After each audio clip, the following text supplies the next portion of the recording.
Shiva Arunachala.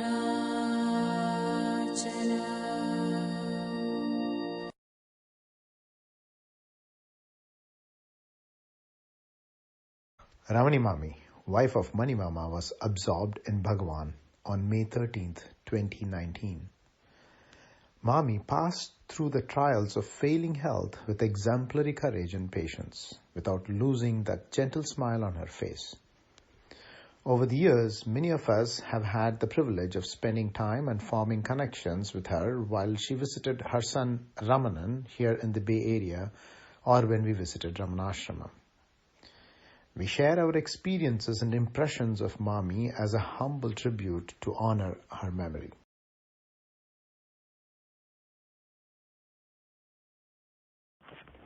Ramani Maami was such a welcoming hostess. She knew so many languages. She was fluent in Tamil, Bengali, Hindi, Telugu, English, that she could chat with everyone and make every devotee feel at home. I can never forget the warmth with which she would greet us at the ashram, and she would hold our hands, and she asked about everyone in the family and everyone at Satsang, and she would remember everyone's names and ask for each person and how they were doing by name. She would look for us after Parayanam just to say hi, even when her health wasn't great. She also always had songs that I could learn and sing for Bhagavan functions, and she would help us choose the song and give us lyrics, which was so helpful. She was so helpful with that.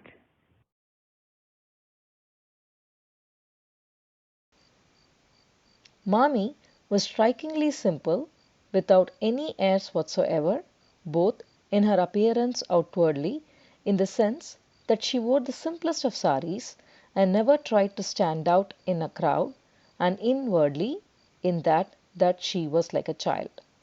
She enjoyed being part of our weekly satsang and joined us every Saturday whenever she was visiting the area, quietly relishing the atmosphere. We will sorely miss her loving and guiding presence, especially when we visit the ashrama.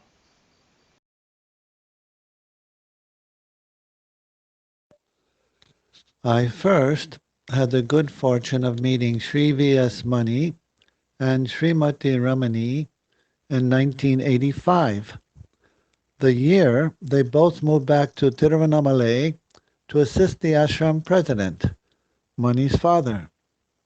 Also, they both had visited our Nova Scotia and New York Arunachala ashramas several times over the years, and I would spend some time with both of them whenever I visited the ashram in India or whenever they both traveled to California. Ramani always appeared to me as one fully absorbed into the spirit and rhythm of Bhagavan's ashram. All felt at ease and at home in her warm, affectionate presence, and she emitted a natural kindness and grace wherever she went. She was particular not to inconvenience devotees wherever she went. The spirit of selflessness and devotion she demonstrated is the core attributes that we find in all the members of Bhagavan's family serving his devotees at Arunachala. It was a privilege to have known her, and now it is an inspiration to remember her.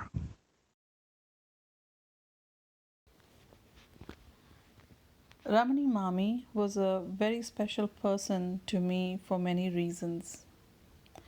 I will probably remember Maami most for her bright smile and simplicity more than anything else. She seemed to be so inseparable from Mama, they made a graceful couple together. Whenever I would talk with her on the phone, she would always inquire about all family members in a caring way, and she would also inquire about what I might have cooked that day, and on many occasions, she would even share a recipe. She was lucky to be so deeply part of the ashram, and she enjoyed living out her days in the protective shadow of Arunachala. Whenever I did namaskaram to her and Mama, I would always think fondly of my own parents.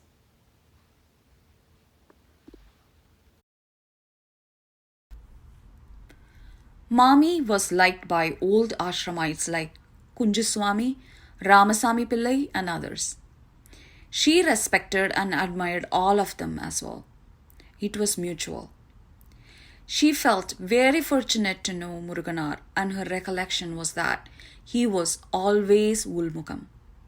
And that stood out for her even as a young bride. She had a lot of regard for Kunjaswami and shared a strong bond with Kanakammal, who deepened her understanding of the unique teachings of Bhagavan. She felt fortunate to be able to spend her time in the shades of Arunachala and ashramam in the company of many old and young devotees.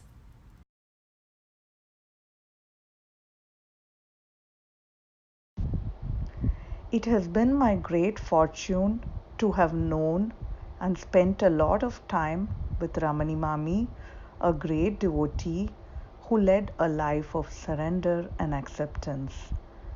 She has touched the hearts of anyone who has come in contact with her simplicity, straightforward talk, and care. Many devotees can relate to this.